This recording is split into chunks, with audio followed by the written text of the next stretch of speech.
최근에 이제 5차 재난지원금 관련해서 경기도가 이 100% 지급하자 그렇죠. 이 지금 결정을 했는데 그 단초를 쏘아 올린 분이 계세요. 예. 5개 그 기초자치단체 경기도 산하에 거기서 먼저 건의가 이루어졌는데 최초에 이 부분을 건의했던 고양시장님 이재준 시장님을 모시고 이 경기도 재난지원금 지금 상황이 의회나 이런 지금 상황이 어떤지 짚어보고 또 고양시가 드라이브스루 그리고 080으로 음식점 들어가면 출입할 때 딱 080 누르면 해결이 되잖아요. 옛날에 수기로 인적사항 그 했는데 안심콜이라고 하죠. 안심콜이라고 예. 그런 어떤 방역에 있어서도 가장 앞서서 한 반짝반짝 아이디어들이 많은 데가 이 고양시예요. 그래서 겸사겸사해서 이 재난지원금 이 상황들 짚어보려고 오늘 모셨습니다. 자, 네, 여러분 이재준 시장님. 이재준 고양시장님입니다. 박수로 어서 맞아주시기 오십시오. 바랍니다. 반갑습니다. 네, 저쪽 저희 보고 시청자분들한테 인사 한번 한번 해주시죠. 하시죠. 예, 안녕하세요. 고양시장 이재주입니다. 코로나가 잠잠해질 줄 알았더니 오히려 4단계로 격상되었습니다. 모든 분들이 고생하시는데 오늘 잠시라도 쉬어가는 타임이 되었으면 좋겠습니다. 네, 그 얘기 진짜 바로 물어볼게요. 여쭤볼게요. 이게 지금 상황이 어떤 상황까지 와 있나요? 경기도는 하겠다 얘기 나왔는데 좀 대선 경선 막 치르다 보니까 한쪽에서는 의회에서 건의한 거 아니다. 네. 뭐 의장이 반대한다. 뭐 여러 얘기들이 막 들리거든요. 지금 상황이 어떤 상황입니까? 예, 저희 5개 기초단체장들이 어디입니까? 고양, 파주, 고양, 파주, 광명, 광명, 구리, 구리. 안성.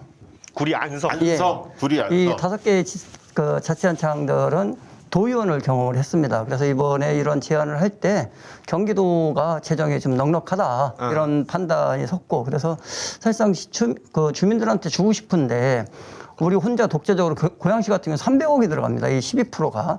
너무 시장님 이거 벗고 하셔도 돼요. 저희는 괜찮습니까? 쓰고 하고 시장님 벗고 예, 하시면 고맙습니다. 아, 피부 좋으시네요.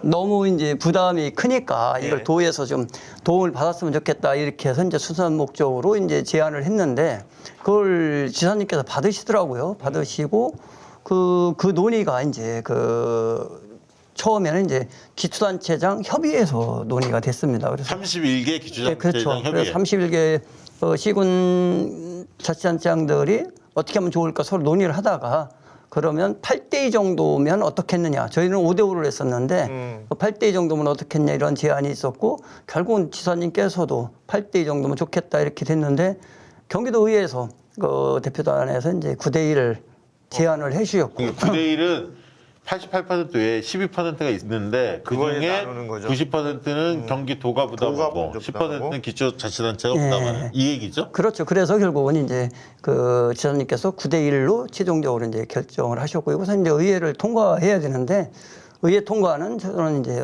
어쨌든 무난하리라. 언제 예정돼 있습니까? 이번 이제 9월 회기에 아마 제출이 되는 것 같아요. 그래서 9월 초에. 예. 9월 초에 결정이 되겠네요. 그렇죠. 9월 초에 결정이 되면 이제 저희는 그거에 따라서 이제 원포인트 임시회를 열어서 이렇게 하게 됩니다. 그러면 지금 경기도 의장이나 이런 일부 좀 반발하는 분들도 계신 거죠? 그렇죠. 이제 논의라는 것이 민주주의가 그렇잖아요. 여러 다양한 의견들이 있는데 그것이 원만하게 서로 조정을 하면서 수습이 될 거라고 봅니다. 이것은 저는 이렇게 봐요. 사실상 제가 이 문제를 제기하게 된 동기가 저희 동네에 이제 한 종합 쇼핑몰이 네. 확진자가 다녀갔어요. 근데 시민들이 4줄, 5줄을 쫙 서서 떼 앞에 이렇게 해서 한두 시간을 기다리는데 저희가 하도 이제 더우니까 소방차 갖다 물을 뿌리고 이러면서도 이분들이 줄질 않아요. 다 와서 받으시는 너무 고마운 거예요. 사실 작년 같은 경우 보면 작년 1월 달에 코로나가 오고 4월 달에 전 국민 지원으로 결정을 했어요. 국회가. 그 3, 4개월의 이제 어떤 고통을 이제 정부나 이런 데서 좀 생각해주자 이렇게 됐는데 그 이후부터 지금 벌써 계속 선별이니까. 8월이잖아요. 이 오랜 기간 동안 국민들이 자유권을 제약당했잖아요. 그거를 기꺼이 사회적인 어떤 저기를 위해서 공익을 위해서 이제 헌사를 했는데 이거에 대해서 사실 한 번쯤 이렇게 해줄 수 있는 거 충분하지 않느냐. 그리고 너무나 많이 협조를 해주세요. 그리고 지금도. 재정적 여력도 있는 거고. 재정도 지금 보면 보통교부세 같은 경우가 올해 한 5조 6천억 정도가 이제 지방에 더 내려갑니다. 물론 이제 그 보통교부세가 저기 그 경기도하고 서울시는 못 받아요. 네네. 나머지 자치단체들은 받고 그 보통교부금 같은 경우가 광역 같은 경우는 한 7, 8천억. 그리고 뭐 그 돈은 1조 다 넘죠. 아니, 이번에 저기 이재명 지사가 그 얘기를 했어요. 추가 세수가 경기도 1조 4천억인가 그러니까. 예. 더 거쳐 있다. 그렇죠. 그래서 이게 보면 그런 재정적 여력들이 있고 또 지방과 저희 수도권하고 비교할 수 없는 게 수도권은 사실 작년 연말서부터 지금까지 5인 이상 집합금지예요. 모든 것들을 방역에 협조를 했던 거고 지방은 더 달리 할 수가 있거든요. 그리고 기초자치단체장 같은 경우, 기초단체 같은 경우도 이미 올해만 해도 보편적 지원을 한 40여 개 자치단체가 했어요. 그래서 네네. 이거를 이런 식으로 보지 말고 아니, 정말 그리고 그 전에 이제 선별 지급을 할 때 그 기준 때문에 민원도 어마어마하게 발생하고 행정력도 굉장히 많이 소요된다 이런 지적이 있었죠. 실제 해보니까 어떻습니까? 그렇죠. 이게 그 누구는 빠지고 누구는 그 받고 이것이 어떤 기준점이 이제 어떤 큰 차이가 있는 것이 아니라 그 간단한 차이에 의해서 너무나 이제 다르고 또 하나가 이제 지금 건강보험을 가지고 하는데 그 기준이 과연 이제 모든 재산이나 이런 소득들을 그 담보하느냐 이런 부분에서 약간의 이제 의문들이 있고 또 세대주가 돈을 번다 그래서 자식들 것까지 이렇게 된다는 것들도 또 이제 그 또 하나의 문제점이 있잖아요. 그래서 이런 것들에 대한 모든 것들의 그 저기 갈등이나 주민들의 민원은 지방에서 다 기초에서 다 해소를 해야 돼요. 그러니까 이게 가뜩이나 힘든데 너무 이런 것들이 부담스럽지 않느냐. 그래서 선별지급은 이제 취약 내지는 피해 업종 이런 분들한테 충분히 그 정부에서 대책을 세웠으니까 이번에는 오랫동안 그렇게 해준 분들에 대해서 좀 정부나 지자체가 좀 해주자. 그래서 정부 논의가 다 끝난 다음에 저희가 한 거예요. 그런 정부 논의에 저희가 끼어들면 안 되는 거잖아요. 이미 정부는 다 결정을 했고 88%로. 이재명 지사의 리더십은 좀 어떻게 느껴지세요? 기초자치단체장들하고 이제 만남들이 많이 있었을 텐데 도지사 하면서 또 단체장들 얘기를 한번 들어본 기회가 되는데 어쨌든 뭐 대선 후보고 또 어떻게 보면 도지사님인데 저희가 평가하기는 그렇지만 어쨌든 결단력이 좀 빠르시다. 그래서 그것에 대해서 또 어쨌든 어떤 이슈가 있을 때 의사결정을 좀 빨리 하는 네, 그래서 빨리 결정을 하시고 그거에 대해서 끝까지 이제 끌고 나가는 추진하는. 이런 것이 있다. 그래서 그런 것은 좋은 장점 아닐까 이렇게 봅니다. 뭐 인간적으로도 저 기초자치단체장들하고 잘 이렇게 융화돼서 어울리고 그렇습니까? 인간적으로는 사실 그 1,400만이라 저희 지역도 오시면 행사 끝나면 바로 또 가시고 그래서 그런 거는 사실 저희가 친해질 시간이 별로 없구나. 예, 경기도는 너무 넓습니다, 사실. 넓고 많고. 예. 거리도 너무 멉니다. 그렇죠. 예, 왔다 갔다가. 경기 하긴. 북부에서 경기 남부까지만 해도 사실은 멀죠. 아니 요즘에 그 간호 인력들부터 시작해서 우리 지금 그 방역에 투입된 공무원들 또 간호 이런 방역 요원들이 굉장히 힘들잖아요. 그래서 힘들죠. 최근에 이제 언론에 뭐 수당 문제도 그렇고 정치적인 어떤 그 피해도 굉장히 크고 고충도 크고 그래서 그만두는 분들도 꽤 계시고 그게 이제 굉장히 이슈화 되고 있거든요. 그래서 지방정부 차원에서 뭔가 보완할 수 있는 중앙정부도 중앙정부 나름대로 대책을 세워야겠지만 혹시 그런 계획들이 있습니까? 저희 고양시 같은 경우는 그런 행정 업무나 보조 업무를 하도록 그 알바를 모집을 해서 투입을 해드렸고 그리고 행정부서에서 과 하나를 그쪽으로 이제 별도로 배치를 해드렸고 그리고 보건소 쪽이나 이런 예, 쪽에 보건소에서 그 제대본 회의나 내지는 그 다른 거 접종이나 PCR 검사나 이런 거 말고 다른 일을 하는 것들에 대해서는 그 행정 쪽에서 이제 감당할 수 있도록 해드렸고 일정 부분을 커버해 주는. 예, 그러고 이제 그 개인별로 이제 저기를 하잖아요. 격리를 하는데 이거에 대한 업무는 다 이제 어떻게 보면 행정요원들이나 이런 분들이 하게끔 이런 식으로 배치를 했죠. 그래서 방역에만 더 신경 쓸 수 예. 있는. 그리고 아니, 저희는 예. 의료진들하고 그 지역에 있는 의사협회랑 잘 협조가 돼서 필요할 때는 그분들이 나와주세요. 그래서 학교에 있는 이번에 고3 같은 경우 접종할 때도 의사협회 도움을 요청해서 의사 선생님을 모시고 그리고 간호사는 학교 보건교사들을 투입해서 이렇게 해서 고등학교 학생하고 교사들에서 13,800명을 저희가 이제 그분들 도움으로 했죠. 그 인력도 상당하겠네요. 이 드라이브 스루는 고양시 최초로 한 거 맞습니까? 맞습니다. 이거 아이디어를 어떻게 얻었나요? 저희가 이제 그 상시 저희가 대한민국에서 최초로 이제 확진자가 나온 거예요. 3번 환자인데 두 분 1, 2번은 공항에서 그렇죠. 지역사회 검색이 된 거고 그 저희 지역까지 들어온 건 저희가 3번 확진 환자가 처음인데 그래서 이제 의료협의체를 저희가 만들어 운영을 하고 있었습니다. 그래서 근데 이제 대구에서 이제 신천지 문제가 생기면서 엄청나게들 많이 오고 그래서 이게 이제 밀려오는 거예요. 그래서 저희가 회의를 하는데 저는 이제 이게 너무 위험하니까 큰 광장에서 했으면 좋겠다 그랬더니 거기 협의체에 계셨던 이제 김우란 교수님이 그럼 김우란 교수 네. 지금 청와대 있는 김우란 그래서 교수. 이게 자동차를 갖고 하면 안 될까요? 뭐 이렇게 해서 그럼 해봅시다 해서 그날 결정을 하고 이제 이렇게 한 거죠. 그래서 김우란 교수가 최초 아이디어를 낸 거네. 그 시장님 받아준 거고. 단촌을 내주신 거고 이제 그다음에 구성이나 시스템은 이제 저희들이 이제 의료진하고 저희가 만든 거고 사실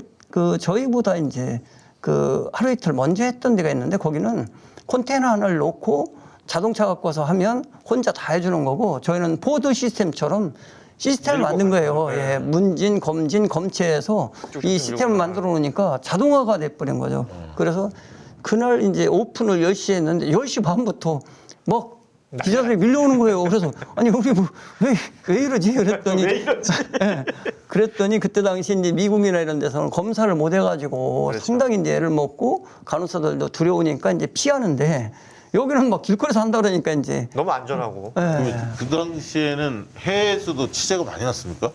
저희 29개국 언어로 저기 번역돼서 나갔습니다. 저희 뭐 CNN에서 다 왔죠. 러시아, 뭐 이태리, 프랑스 전부. 이게 어떻게 보면 K 방역의 어떻게 보면 이거 대표 성과 브랜드죠? 중에 처음 스타트를 끄는 게 이게. 대표 브랜드입니다. 그다음에 그러니까 진단 키트 뭐 여러 가지가 있지만 K방역이 뭘까라고 했을 때 한국을 무시했었는데 이게 가니까 저렇게 그렇죠. 혁신적인 게 나와 그럼 K방이 뭐지 이러면서 이제 한국이 잘한 것들을 찾다 보니까 너무 잘한 거죠. 뭐 위치 추적이니 그 역학조사니 이런 것들 네, 완벽하게 이루어지니까 예. 그래서 이제 K방역이 알려지게 된 거죠. 거기다 아까 얘기했던 고향 안심코는 또 어떻게 나오게 됐어요? 안심콜 이게 참 야 나는 그거 대단하더라고. 사실 간단한 거잖아. 왜냐하면 이게 어른들이나 스마트폰 사용이 좀 불편한 분들이 있습니다. 그리고 QR코드에 대한 이해도가 떨어지시는 분들이 분명히 있거든요. 근데 이분들이 전화를 못 하진 않는단 말이에요. 그리고 그 전화번호를 이렇게 제시해주고 전화만 하시면 이거 뭐 통화하는 게 아니잖아요. 전화만 하면 된다는 것에 있어서 굉장히 편리해진다는 거죠. 그러니까 저기 우리 독자들 그 식당 같은 데 가면 080 뭐 이렇게 눌러갖고 바로 인증되는 그렇죠. 거 있지 않습니까? 그거를 이제 도입을 최초로 했다는 거 아닙니까? 그렇죠. 저희가 이제 이제 알려지지 않은 건데 QR 코드도 저희가 공공기관은 제초로 했습니다. QR코드도. 정부보다 2주 먼저 했어요. 저희가 이거 모방을 한 건데 사실 창조가 모방이잖아요. 암센터 가면 예약 진료를 이 QR 코드로 해요. 맞아요. 암센터 일산에 있죠. 네. 그래서 QR 코드를 했는데 저거를 우리가 하면 안 될까 이렇게 돼서 하긴 QR 코드를 했는데 문제가 뭐가 생겼냐면 이제 추석 즈음에요. 이제 그 추석을 앞뒀는데 고양시에만 해도 봉안당이 너무 많습니다. 그래서 그 추석 연휴 기간에 오시는 분들 20만 명쯤 되는데 이거 뭐 난리가 난 거죠. 이걸 어떻게 하냐. 그래서 결국은 저희가 이제 안심콜이라는 전화를 만든 거죠. 그래서 그때는 이제 저희 행정전화예요. 행정전화 최대한 회선을 늘렸는데 400회선이 된 거죠. 그래서 400회선을 공공시설물, 그다음에 봉안당, 대형 쇼핑몰 여기에 다 나눠드린 거예요. 그래서 이걸로 등재를 해라. 그렇지 않고 QR코드는 직접 대해야 되잖아요. 그러면 그 수많은 사람들이 오는데 여기다 어떻게 돼? 줄 서야 되지. 네. 그리고 묘지 같은 경우는 사실상은 그 출입구가 없잖아요. 그럼 거기 가려면 누가 왔다는지 모르잖아요. 근데 중간중간에 현수막을 크게 붙여놓으면 그것만 하면 어디든지 다 왔다 갔다 하는 게 되잖아요. 벽제 거기가 네, 고향으로 들어가요. 맞습니다. 그러니까 이게 안심콜이 가지는 가장 큰 매력 중에 하나가 그러니까 QR코드는 진짜 말씀하신 대로 터치 접촉을 해야 되지 않습니까? 그러니까 내가 이 자리에 왔다는 것을 인증하는 건데 QR은 지나가면서도 할 수 있어요. 그렇죠. 차 타고 가면서도 할 수 있고 걸으면서도 할 수 있기 때문에 동선이 나타나는 게 QR코드는 점이라면 안심콜은 선으로 나타날 수 있거든요. 굉장히 중요한 부분이에요. 그리고 QR 코드하고 이 안심콜하고 다른 것은 안심콜은 그냥 저희가 사전 사후 관리가 가능해요. 만약에 A라는 업소가 오늘 그 출입자를 10명밖에 신고를 안 했어요. 근데 저희가 100명 오는 데인데 그럼 저희가 몰래 가서 영업 하나하나 단속도 할 수 있고 그리고 또 딱 필요하면 그때 그냥 우리가 뽑을 수가 있어요. 그러면 전화 그냥 보내면 되는데 QR 코드는 이거를 하는 그 포탈한테 뭐 이렇게, 부탁해서 전화번호를 생성해달라고 해서 이렇게 오기 때문에 결국은 하루 정도는 더 늦게 되는 거죠. 속도도 안심콜이 훨씬 빠르겠네요. 훨씬 빠르죠. 이건 우리가 항상 갖고 있는 거죠. 단지 이제 KT에서 갖고 있는 걸 우리가 보여달라 그러면 보여주는 거죠. 그럼 우리는 그걸 그 다운로드해서 그냥 문자 쏘면 되죠. 그래서 상당히 유용한 거고 이것도 사실상은 그 전에 그 말씀드린 드라이브스루도 대통령을 상을 받았는데 이것도 정말 획기적인 거예요. 어떻게 보면. 근데 그 너무 다 쓰니까 이게 다 옛날부터 있었던 건 줄 알아요. 그럴 수 있어, 맞아. 이거는 약간 그럴 수 있어. 옛날부터 한 거. 네. 그러니까 숙소도 뭐 해결한 게 있습니까? 저희는 안심 숙소를 운영을 처음부터 하고 있는데 그 작년 3차 대유행 때를 보니까 가족 간 감염이 40% 정도가 돼요. 가족 간. 예, 지금은 7월 한 달 동안에 27%가 가족 간 감염이에요. 그래서 한 분만 걸리면 그 저희는 무조건 가족을 띄워놔요. 그 확진자가 나오면 거기 한 분 남고 나머지 분들은 우리가 안심 숙소를 해놨으니까 거기 가서 계셔라. 그래서 그러니까 확진자가 자신의 본가에 있는 거고. 네. 그럼 나머지들은 그 PCR에서 음성 나오면 그때 들어가시면 되는데 이 너무 이제 가족 간의 우애가 좋으시니까 안 떨어지시려고 해요. 그래서 가족은 또 그렇지. 나는 다 방이 다르니까 괜찮아. 괜찮지 않습니다. 절대. 왜냐면 같은 공간에 무의식적으로 만나게 되거든요. 그래서 상당히 위험해서 저희가 그거를 이제 그 계속 운영을 하고 있는데 그 킨텍스 캐러반 같은 경우가 이제 저희가 운영을 하는데 느낌 좋아 거기. 거기 인기 좋습니다. 1년에 2번 예약을 하는데 예약하면 1시간 내에 다 예약이 완판이 됩니다. 근데 거기 제가 한번 가봤거든요. 그거를 돈을 하나도 안 받고 저희가 운영을 하는 거예요. 1년 반을 지금. 그래서 사실상은 시민분들이 그렇게 좀 쾌적한 장소에 해드리니까 거기 쓰는 거에 대해서 주저하지 않으시고 그래서 상당히 저희는 그 호응도 좋고 효과도 좋다 이렇게 아니 생각합니다. 저 킨텍스가 있는 걸 잘 활용한 거네. 그러니까 그 인프라를. 고향에 킨텍스가 있으니까 드라이브스루도 가능했던 거죠. 사실은 그런 공간 마련하는 것도 아이디어가 있다 하더라도 일일 거 아니에요. 공간이 그렇죠. 없으면. 서울 같은 데는 사실 하기에 적합한 장소가 그렇게 많지는 않을 그래서 겁니다. 잠시 가야지. 그러니까 아무튼 고향에서 이런 여러 가지 것들이 그러니까 K 방역의 어떤 시그니처가 되는 여러 가지 것들이 여기서 시작됐다는 아니 거. 그래. 네. 그러니까 고양시가 그걸로 유명하다니까. 근데 근데 이게 원래 이재준 이 시장님이 예. 역사 문제에 관심이 많은 분이에요. 이번에 저 홍범도 이 그 위에 봉안되는 걸 보면서 남다른 느낌을 좀 가졌을 것 같은데. 그렇죠. 사실 너무 늦었죠. 사실 100년이 걸렸으니까. 네, 그 해외에서 독립운동 하시다가 항일운동 하시다가 그렇게 하신 분들은 다 모셔와야 되고 염택진님이 고향이 어디슈 이렇게 물어보셨는데 어디예요? 충남 아산입니다. 충남 안산이랍니다. 그쪽 예. 맞죠? 예. 예, 저희 고향이 현충사 바로 옆집입니다. 그러시구나. 민족문제연구소 활동하셨죠? 예, 2002년서부터 민족문제연구소 이제 고파지 부장을 했었는데 그때 당시는 민족문제연구소 회원이 그 전국적으로 500명밖에 안 됐어요. 옛날에 이희화 교수님 네. 맞죠? 예, 돌아가셨는데 그분 대단하시죠. 대단했죠. 예, 그 지금 함세웅 신부님이 이제 저기고 그 저기 같은 경우 저희가 그때 당시에 그 회원이 많이 늘어난 게 노무현 정부인데 친일인명사전 편찬 예산을 10억을 편성을 했었어요. 근데 국회에서 전액 삭감이 됐습니다. 그래서 국민들이 모금을 해서 그때 14억인가 얼마가 거쳤어요. 그거 가지고 그 친일인명 사전을 편찬한 거거든요. 그런데 이 친일인명 사전이 경기도에 가보니까 그냥 도서관도 없고 학교에도 없는 거예요. 그래서 결국은 그것을 이제 공공기관에 좀 비치를 해라 이렇게 해서 이제 학교에 전부 비치하게 되죠. 네.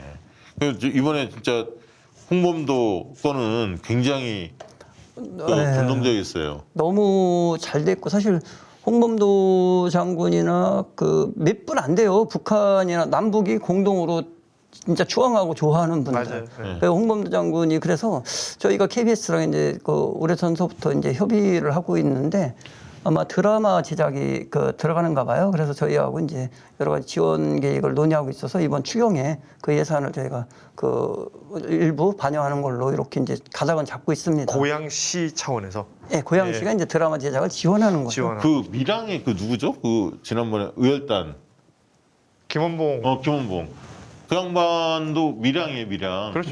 그 밀양이 또 신영복 선생도 계시거든요. 저 뭐 그 생가도 갔다 오고. 네, 저도 그러니까. 갔다 왔어요. 네. 그러니까 그게 밀양도 꽤 이제 뭐 하려고 하더라고요. 사실 그 김원봉 선생 같은 경우에는 그 우리나라가 이제 몇십 년 전만 해도 우리나라에서 김원봉은 금지어였거든요. 그러니까 근데 홍범도 장군은 얘기가 달라요. 우리 역사 교과서를 배울 때 네. 우리 때만 해도 김자진보다 홍범도였어. 사실 압도적이었다고. 사실은 사회주의 계열의 독립운동가들에 대한 평가가 너무 없어서 사실 그렇죠. 그분도 이제 객관적으로 좀 해드려야 되는 것 같고 그러고 그러면 그 당시에 활동했던 것만 알죠. 가지고 평가를 해야지. 이게 사실 그런 부분 보면 이제 뭐 영화라든지 이런 것들이 영향을 많이 미친 것 그럼, 같아요. 그럼. 네. 도의원도 하셨죠? 예, 2번 했죠. 도의원을 하면서 성과를 좀 많이 냈습니까? 김유태님 적어주셨네요. 도의원 시절 100개 이상 조례 발표하시며 고양시의 열정적이신 시장님 이렇게 저 적어주셨어요. 공무원 아니야? 혹시? 제가 봤을 때 요 앞에 계신 분 같은데. 사실 그 도의원 하면서가 그 남다른 정치의 어떤 맛을 봤죠. 맛을 봤다? 예. 우리가 그때 당시에는 저희 정당이 제가 속한 당이 다수당이 아니어서 국회에서 어떤 입법을 하거나 정책을 하기가 쉽진 않았어요. 네. 그때 하여간 저희는 활기차게 했고 그런 성과들이 이제 지금도 남아 있다라는 말씀을 드립니다. 아까 역사 관련해서 말씀을 드리면 친일 독재 미화, 국정화 교과서 반대 촉구 건의안도 대한민국에서 저희만 문서로 청와대에 통보를 했죠. 저희가 가결시켜서 제가 대표 발의하고. 경기도에서 도의원에서. 네. 그리고 뭐 효창공 같은 경우를 사실 저는 이제 좀 아쉬운 거가 있어요. 홍범도 장군 같은 경우는 효창공원에 모셔야죠. 당연히 그걸로 모셔야 되는데 대전 현충원으로 모셨잖아요. 네. 그리고 효창공원을 제가 이제 이거를 국립묘지와 승격 촉구 건의안을 내요. 그래서 근데 이제 안 됐다가 지금 이제 19년도에 독립운동 저기로 사적지로 관리하겠다고 됐지 아직도 국립묘지 승격이 안 된 거거든요. 사실은 국립묘지 승격해야 되는 거죠. 효창공원에 백범 예. 기념관이 있지 않습니까? 7.24가 다 거기 계시는데. 윤석열이 사진 찍은데 거기에요. 그러니까. 네. 그것도 그렇고 서대문 연구소 같은 경우도 제가 유네스코 등재 촉구 건의안을 냈어. 그러니까 사실은 그게 이제 도의원 시절에 뭘 했냐 했을 때 역사 쪽으로만 보면 이제 그런 일들을 좀 했던 거죠. 그리고 경기도에서 항일 유적지를 발굴 지원에 관한 조례를 만들어서 저기를 발굴을 했죠. 한 380종 뭐 이 정도를 해서 전부 다 이제 현판 붙이고 이렇게 해서 관리를 하도록 이렇게 했던 거죠. 그래도- 도의원 하실 때가 재밌어요? 아니면 시장 하실 때가 재밌어요? 도의원 할 때가 훨씬 더 스릴은 있었죠. 여러분 이게 스릴이 지금 있었어. 시장일 때는 모든 것들이 법규 안에서 움직이는 거잖아요. 여기서 네. 상상력을 갖고 움직이니까. 아, 경제민주화 지원조례 같은 경우는 지금도 대한민국에 하나밖에 없습니다. 그러니까 사실 모든 이제 경제적인 문제, 양극화의 문제, 그 다음에 지금 비정규직의 문제, 이 모든 것들이 이제 사실 경제민주화 지원조례 속에 담일 수가 있었고, 제가 갔던 때가 2010년도 이제 7월 1일부터잖아요. 네. 근데 2010년 이제 10월, 11월 이렇게 갔는데 교육청을 갔는데 거기에 천막을 쳐놓고 농성을 하는 거예요. 그때 당시 학비 노조들이 이제 학교 이제 급식하시는 조리종 사원분들이 경기도에 이제 한 2,000명, 3,000명 있었어요. 그래서 이걸 가지고 이제 김상곤 교육감님한테 제가 도정 질문을 해요. 그랬더니 잘못이 없대. 그래서 아니 잘못이 어떻게 없냐. 12,300명을 그럼 전부 2년 만에 해고를 했냐. 아니 뭐 2년이 넘으면 무기력지 전환을 해야 되는 거 아니야. 그래서 이제 법제화를 요구하고 그러면서 이제 저기 조례를 바꿔요. 그래서 일시에 다 그분들이 이제 무기각직 전환을 하죠. 사실은 그런 거죠. 상당히 의미 있는 일들이고. 그런 일들이 딱 이루어졌을 때 그 효능감이 네. 그걸 느끼고 나면 진짜 뿌듯하시겠어요. 그렇죠. 그때 이제 득표 작업도 사실 이게 상당히 되게 어렵잖아요. 그러니까 저희와 생각이 다른 관점에 있는 분의 표를 두 표를 모아야 되는데 상당히 어려웠던 거죠. 그래서 제가 그때 당시 갖고 있었던 수단이 이제 예결위 의원이었었는데 그래서 예결위에서 이제 그 교육위원 어떤 분의 그 예산을 지역구 예산을 조금 교육위원들은 그때 당시가 이제 끝이었었거든요. 그렇잖아요. 2014년도에 이제 그 도의원으로 바뀌잖아요. 그러니까 지역구 출마하려고 그러니까 교육원 한 분이 저한테 지역구 예산을 좀 부탁하시더라고요. 그래서 그거는 저희가 그 쓱 잘 쓱 보여드리겠다. 그래서 잘 보여드려서 이제 통과가 되고 사실 이런 것들이 스릴이 있는 거잖아요. 그러니까 그런 모든 스릴, 그 정치적 상상력이 발휘됐던 경기도의회가 그때 당시 2010년서부터 2018년 이때가 거의 뭐 느레상스 시기라고 할 수 있습니다. 그럼 여소야 되지 3분의 2가 안 돼요. 모든 게 합의를 안 하면 통과가 안 되는 거죠. 제2 때문에. 근데 엄청난 일들이 벌어졌던 거죠. 거기가 유시민 전 장관이 사는 데 아닙니까? 고향이. 그렇죠. 거양 네. 저기. 좀 만나보셨습니까? 예, 어떤 자리에서는 뵀는데 예. 뭐 특별하게 이제 사적으로 이렇게 교류하고 이러지는 않고요. 네. 저희 또 지역위원장 하셨었잖아요. 예, 예. 이번 고양시장 맡으면서 뭐 어떤 방향으로 고양시를 끌고 가겠다 이런 시정 기조 방향 들려주시면.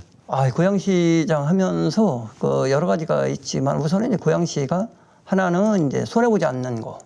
두 번째는 이제 약자들에 대해서 정치가 해야 될 일들을 좀 담당해보고 싶다 이런 뜻을 갖고 이제 했던 거죠. 최근에 보면 저희가 이 코로나 관련해서 상황들을 보니까 한시역 양육비 지원 조례를 만들었는데 두 분한테 아버지건 어머니건 양육비를 주라라고 했는데 두 분이 다 실직을 하신 거예요. 그럼 양육비를 못 받잖아요. 그래서 그런 경우에 저희가 학생들, 미성년 18세 이하까지는 월 20만 원씩을 이제 9개월까지 이렇게 지원해 드리도록 이렇게 조례를 만들었고, 그래서 지금 실제 집행을 하고 있고, 미혼모 같은 경우들이 사실상은 지금 보면 하나도 케어를 받지 못해요. 그래서 미혼모들이 지금 출산율이 저조한데 아이를 낳으면 3년 동안 키울 수 있게끔 저희가 한 달에 100만 원씩을 드리는 조례를 만들었어요. 사실 이게 여성운동사에서 사실 여성운동이 50년 동안 해오면서 하고 싶었던 일들인데 사실 저희 지역에서 하는 거거든요. 중앙에서 안 하고. 그러고 이제 보면 저희가 취약 노동자 유급 병가 지원제를 전국 최초로 저희가 했을 거예요. 그래서 알바나 비정규직이나 이런 분들이 하면 하루 1년에 3일 입원 병원 갔다 온 비용을 코로나 PCR 검사를 받으라니까 안 오세요. 그래서 왜 안 오십니까? 그래서 그럼 당신 일당 줘? 이러는 거예요. 그래서 아니 무슨 일당을 휴가 안 주십니까? 그랬더니 아니 내가 무슨 휴가가 있냐고. 그래서 그럼 저희가 휴가비 드릴 테니까 오셔라 해서 조례를 만들고 작년 연말에 그렇게 해서 유급 병가 지원 조례 뭐 이런 것들 지금 뭐 배달 종사원 그 부분 경비원 갑질 그런 것도 저희가 전국 최초로 조례를 만들어 지원을 하고 있죠. 따뜻한 시정 이런 걸 좀 지향하신 거네요. 네. 좀 어려운 분들을 케어를 하는. 말씀하신 대로 내 삶에 있어서 손해 안 보면서 혜택은 또 볼 수 있게끔 뭐 이게 시민들에게 그런 서비스를 해주시는 게 그러니까 그 아이디어는 지금 말씀하시는 거 들어보니까 다 물어봤는데 그래요? 그러면 해주는 거예요. 제가 이제 정치의 맛이 그런 것 같아요. 그런 분들이 어딘가 기대고 싶을 때 조금 기댈 수 있는 거 해주는 것이 국가나 공공 아닐까. 고양시를 그럼 앞으로 어떤 도시로 좀 키울 생각입니까? 고양시를 손해나지 않는 도시로 좀 하고 싶은데 그동안 손해를 많이 봤어요. 요새 저희가 이제 하고 있는 일 중에 하나가 일산대교 무료화를 하고 있는데 일각순환도로 통행료인하 싸움을 제가 이제 10년을 했습니다. 10년. 그래서 이제 어쨌든 인하가 됐어요. 그래서 뭐 2.6배씩 받았던 게 지금은 이제 정상적으로 내려왔는데 그게 그러고 보니까 그러니까 지금은 이제 수도권 순환도로라 그러잖아요. 네. 위쪽이랑 아래쪽이랑 지금 가격이 달랐었죠. 그렇죠. 네. 이게 원래가 다 국가 재정 사업이었었는데 네. IMF 때문에 남쪽은 저기로 한 거예요. 싸게. 국가 재정으로. 북쪽은 이제 저기로 민자로 한 건데 IMF 극복했으면 이거를 돈 주고 사서 똑같이 해줘야지 계속 민자로 남아 있는 거예요. 그걸 모르고 위로 갈 때 의정부 갈 때마다 씨발 걸면서 돈을 내는 거 아닙니까? 그렇죠. 그래서 네. 처음에 이제 5,200원으로 결정이 됐는데 6개월 2018년도에 6개월을 운영을 했는데 49억 2천만 원이 남았어요. 그걸 국토부가 가져갔어. 그래서 제가 내 돈 내놔라고 싸운 거죠. 아니 이게 자기네 수익이 아니라 우리가 돈 내서 가져간 거잖아요. 그래서 그걸 가지고 반납을 안 해주고 통행료를 저기 깎아줬죠. 4,300원으로. 그래가지고 이게 이렇게 되는데 근데 이 뭐 일산대교도 똑같은 거예요. 그래서 제가 2012년도에 도정 질문하고 2017년도에 또 도정 질문을 해요. 근데 해결이 안 됐는데 이제 단체장이 됐으니까 이제 제가 해야죠. 그래서 이제 지금 그 싸우고 있고 이런 일도 이제 손해 나지 않는 LH랑도 또 삼성역에 있는 주차장 문제를 이제 저희가 싸게 좀 샀죠. 그래서 그런 문제. 그러고 이제 고양시가 배드타운이에요. 그래서 지금까지는 공장 있는 것도 쫓아내고 그러면서 이제 저희가 그러다 보니까 전부 서울 의존이거든요. 서울의 그러니까 직장을. 판교 같은 데가 없는 거지. 네, 판교 같은 게 없죠. 그러니까 일거리가 없다는 건 일자리. 저희는 공장이 하나도 없습니다. 그래 청정 지역이죠. 그러고 보니까 그 장어집하고 저 행주사석 쪽에 백숙집하고 뭐 이런 거 있고. 그러니까 어떻게 보면 저희는 농촌 경제인 거죠. 수공업 경제, 농촌 경제. 근데 이제 인근에 봐도 뭐 저쪽 바로 들어가면 김포되지, 파주되지, 전부가 다 되는 거예요. 부천도 되고 수원, 그 화성 전부가 다 되는데 고양시만 안 되는 거예요. 그러니까 이게 서울을 설계하면서 서울에 필요한 노동력들이 수급하기 위해서 잠자리만 제공하는 도시로 저희를 만들었던 거죠. 그래서 이제 이번에 그 테크노밸리, 영상밸리, 킨텍 3전 시장, 그다음에 창릉 3기 신도시에서 약 그 100만 평의 자족시설 용지가 들어온 거예요. 그래서 저희는 이제 이것을 제2의 이제 어떤 도약기다라고 보고 그래도 다행스러운 것은 킨텍스 3전 시장도 지금 이제 그 조달청에 조달 등록을 이제 설계에 대해서 조달 등록을 했고 그 영상밸리는 그 아시다시피 이미 기공식을 했고 테크노밸리는 이제 하반기에 착공을 하고 이렇게 해서 이제 경제지도가 그려지고 고양시 하면 이제 제일 그 어려웠던 게 교통이에요. 교통이죠. 서울로 진입로가 많이 막히니까. 오다 보면 뭐 2시간 걸리잖아요. 이거는 해결할 방법이 없어요. 육상교통은 어쨌든 물리적으로 한계가 있잖아요. 그러면 지하철이나 전철, GTX나 이런 거 해야 되는데 그동안 철도 노선이 2개밖에 없었는데 지금 이제 그 9개가 생겨서 그 추가적으로 이제 계획이 돼서 이제 총 11개가 되는 거죠. 그렇게 되면 이제 그 고양시도 이제 교통이 편리한 철도 부자 동네가 되겠다 이런 생각을 해봅니다. 그러면 앞으로 뭐 자유로, 네. 지금도 지금이면 뭐 다다음 뭐 앞으로 한 10년 동안은 고양시가 굉장히 할 일이 많겠네요. 많고 저희는 그런 생각도 해봅니다. 그 고양시가 이제는 남북 간의 교두보로서 어떤 역할을 할 때가 오지 않을까. 그래서 저는 그런 그 계획을 세우고 계속적으로 이제 그런 걸 해왔던 거예요. 남북 표준화 도시. 그러니까 북한과 남한이 무슨 문제가 있냐면 아니 저거 파주에서도 저 얘기하던데.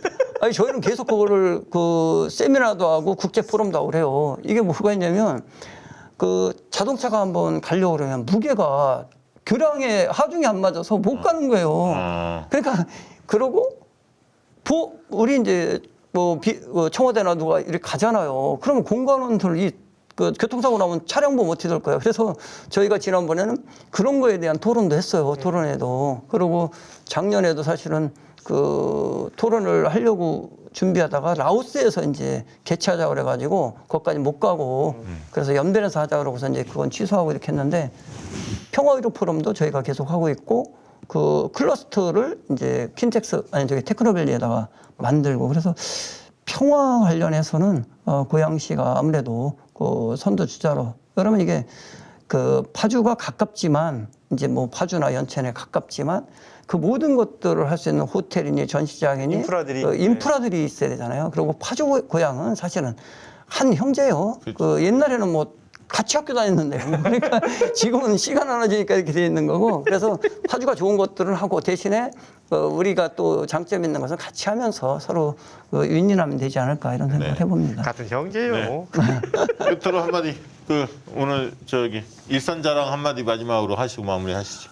예, 고맙습니다. 그 탄소 배출량이 우리 고양시가 유럽연합하고 거의 비슷하답니다. 공장이 없으니까. 공장이 없으니까. 그래서 탄소 중립 시대 그리고 어떻게 보면 환경이 중시되면서 최첨단 R&D 산업으로 무장할 곳은 고양시밖에 없습니다. 그래서 고양시에 대해서 블루칩으로 관리해 주시기를 부탁드리면서 우리 시민분들 그동안 많이 그 서운해하셨고 그 발전이 더디다고 야속해 하셨을 텐데 그 조금만 있으면 저희 미래가 확연하게 눈앞에 펼쳐질 거라는 그 믿음을 가져봅니다.